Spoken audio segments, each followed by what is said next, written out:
भाई देखिए, जैसे ही आप बीएससी यानी कि बैचलर ऑफ साइंस का कोर्स कंप्लीट कर लेते हैं तो आपके मन में एक डाउट ज़रूर निकल कर आता होगा कि हम बीएससी का कोर्स कर लेते हैं तो इसके बाद से हम आखिरकार करेंगे क्या। ठीक है, बहुत से लोगों को यानी कि बहुत से स्टूडेंट ऐसे रहते हैं जिनको ये पता रहता है कि बीएससी के बाद से हम ये कोर्स कर लेंगे या फिर गवर्नमेंट जॉब की प्रिपरेशन कर लेंगे, और बहुत से स्टूडेंट ऐसे रहते हैं जिनको पता नहीं रहता है। तो हम आपको बहुत ही अच्छे तरीके से इस वीडियो के माध्यम से बताएंगे कि बीएससी का कोर्स करने के बाद से आप कौन कौन सा कोर्स कर सकते हैं और गवर्नमेंट जॉब का प्रिपरेशन कैसे कर सकते हैं और बीएससी में कितने सब्जेक्ट होते हैं, यानी कि पूरी जानकारी हम आपको बहुत अच्छे तरीके से इस वीडियो के माध्यम से देने वाले हैं। तो वीडियो को आप कंप्लीट ज़रूर देखिएगा। चलिए वीडियो को स्टार्ट कर लेते हैं। अगर आपका 12th साइंस स्ट्रीम से कंप्लीट हो जाता है तो यहाँ पर आप 3 तरीके से बीएससी कर सकते हैं। ठीक है, जैसे कि आपका फर्स्ट पे है बीएससी मैथमेटिक्स यानी कि बीएससी मैथ से आप कर सकते हैं, या फिर बीएससी बायोलॉजी यानी कि बायोलॉजी से कर सकते हैं बीएससी, या फिर बीएससी कंप्यूटर साइंस से। हम आपको तीनों के जो सब्जेक्ट होते हैं वो कौन कौन से आपको पढ़ने रहते हैं, फर्स्ट ईयर हो गया, सेकेंड ईयर हो गया, फिर फाइनल ईयर हो गया, यानी कि पूरी जानकारी अच्छे तरीके से हम देने वाले हैं। तो चलिए हम लोग बात कर लेते हैं कि बीएससी मैथमेटिक्स में आपको कौन कौन से सब्जेक्ट पढ़ने रहते हैं। भाई देखिए, हम आपको बता दें जो आपका बीएससी है वो 3 वर्ष यानी कि 3 साल का होता है। ठीक है, तो इसमें सबसे पहले आपका फिजिक्स हो गया, उसके बाद से केमिस्ट्री एंड मैथमेटिक्स, यानी कि ये 3 सब्जेक्ट आपको पढ़ने रहते हैं। और उसके बाद से जैसे ही आपका फाइनल ईयर यानी कि 3rd ईयर आ जाता है तो आपको इन 3 विषयों में से किसी एक विषय को छोड़ना होता है, यानी कि आप इन जैसे कि फिजिक्स हो गया, केमिस्ट्री हो गया या फिर मैथमेटिक्स, आप इन तीनों में से किसी एक को छोड़ सकते हैं। अब चलिए हम आपको बता देते हैं कि बीएससी बायोलॉजी में कौन कौन से सब्जेक्ट होते हैं। ठीक है, तो सबसे पहले आपका जूलॉजी हो गया, उसके बाद से बॉटनी एंड केमिस्ट्री, यानी कि ये 3 सब्जेक्ट आपको पढ़ने रहते हैं और आप इन तीनों सब्जेक्ट में से किसी एक सब्जेक्ट को छोड़ सकते हैं फाइनल ईयर में। ठीक है, 3rd ईयर में आप छोड़ सकते हैं। उसके बाद से चलिए हम आपको बता देते हैं कि यहाँ पे आपको कंप्यूटर साइंस में कौन कौन से सब्जेक्ट पढ़ने रहते हैं, यानी कि अगर आप बीएससी सीएस यानी कि कंप्यूटर साइंस से कर रहे हैं तो आपको यहाँ पे कौन कौन से सब्जेक्ट पढ़ने रहते हैं। पर अगर आप बीएससी कंप्यूटर साइंस यानी कि सीएस से करते हैं तो यहाँ पर कुछ आपको अधिक सब्जेक्ट पढ़ने रहते हैं, जैसे कि आपका सबसे पहले फंडामेंटल ऑफ कंप्यूटर हो गया, उसके बाद से प्रोग्रामिंग इन सी हो गया, आपका कैलकुलस मैथमेटिक्स, उसके बाद से environmental studies, physics, object oriented programming, C++, theory of matrix, visual basic, NET, relation database management system. ठीक है, ये सब सब्जेक्ट्स पढ़ने रहते हैं। उसके बाद से computer networking, software engineering, graph theory, data structure, communication skills, advance calculus, differential equation, software testing and Java programming, ये सब आपको सब्जेक्ट पढ़ने रहते हैं। और हम आपको बता दें आपके कॉलेज और यूनिवर्सिटी के हिसाब से आपके जो सब्जेक्ट हैं वो बदलते रहते हैं। ठीक है, तो ये डिपेंड करता है कि आप किस कॉलेज या फिर यूनिवर्सिटी से अपनी पढ़ाई कर रहे हैं। अब चलिए हम आपको बता देते हैं कि बीएससी आपका कंप्लीट हो जाता है तो आप अपना करियर किस में बना सकते हैं। ठीक है, तो जैसे ही आपका बीएससी कंप्लीट हो जाता है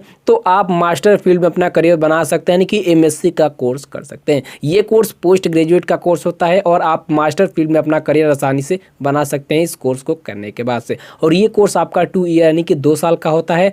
और एमएससी में हम आपको बता दें ज़्यादातर थ्योरेटिकल, साइंटिफिक और मैथमेटिक्स जैसे सब्जेक्ट की अच्छे तरीके से यहाँ पे अध्ययन किया जाता है। ठीक है, और बीएससी में कम से कम अगर आपका 55% है तो आप एमएससी का कोर्स बहुत ही आसानी से कर सकते हैं।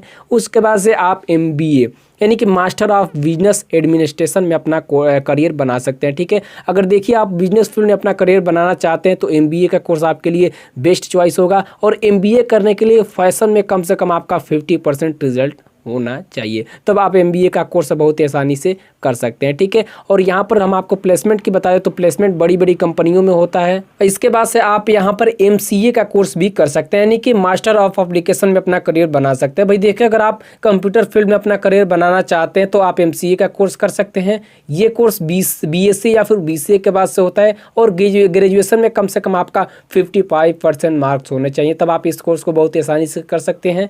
ये कोर्स आपका 3 ईयर यानी कि 3 साल का होता है। ठीक है, इसमें आपका नेटवर्किंग, डाटाबेस वगैरह जो भी इससे रिलेटेड इन्फॉर्मेशन है वो आपको बताया जाता है, यानी कि सिखाया जाता है। ठीक है, उसके बाद से आप बैचलर ऑफ एजुकेशन यानी कि बीएड में अपना करियर बना सकते हैं। ठीक है, भाई देखिए, अगर आप मास्टर फील्ड में अपना करियर बनाना चाहते हैं तो आप बीएड कर सकते हैं और आपका ग्रेजुएशन में कम से कम 50% मार्क्स होने चाहिए, यानी कि 50% आपका मार्क्स है तो आप बहुत आसानी से बीएड का कोर्स कर सकते हैं। और ये कोर्स आपका 2 ईयर यानी कि 2 साल का होता है। ठीक है, उसके बाद से आप बीटेक का कोर्स भी कर सकते हैं, यानी कि बैचलर ऑफ टेक्नोलॉजी। भाई देखिए, अगर आप इंजीनियरिंग फील्ड में अपना करियर बनाना चाहते हैं तो बीएससी के बाद से आप बीटेक का कोर्स भी कर सकते हैं, और इस कोर्स को पूरा करने के लिए आपका जो टाइम है वो 4 साल का लग सकता है। ठीक है, उसके बाद से हम आपको बता दें, जैसे कि बड़ी बड़ी कंपनियां आती है, TCS company, Bajaj company, Tata Motors company, यहाँ पर आपकी जो अपॉर्चुनिटी होती है जॉब की, वो बहुत ही अच्छी रहती है, यानी कि इस फील्ड में अपना आप करियर बना सकते हैं। उसके बाद से आप SAP, जावा, SQL, NET में अपना करियर बना सकते हैं। ठीक है,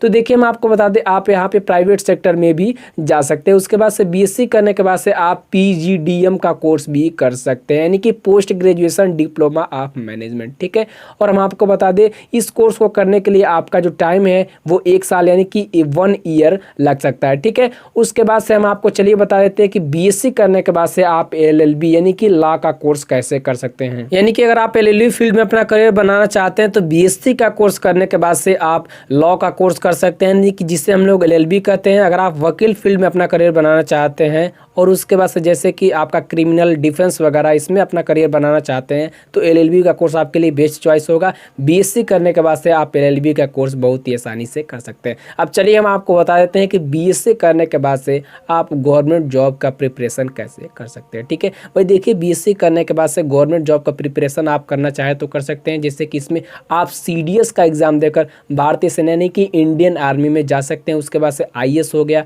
IPS हो गया, उसके बाद से IRS में आप जा सकते हैं, यानी कि UPSC का एग्जामिनेशन भी आप चाहें तो दे सकते हैं, या फिर आप स्पेशल क्लास रेलवे अप्रेंटिस में भी जा सकते हैं, यानी कि रेलवे में भी जा सकते हैं, या फिर बैंक का PO हो गया, बैंक क्लर्क हो गया। इसमें आप बहुत आसानी से जो अपना करियर है वो बना सकते हैं। आई होप कि आपको वीडियो पसंद आ गया होगा। वीडियो पसंद आता है तो एक लाइक कर जरूर जाएगा। तब तक के लिए थैंक यू। जय हिंद, जय भारत। मिलते हैं नेक्स्ट वीडियो में।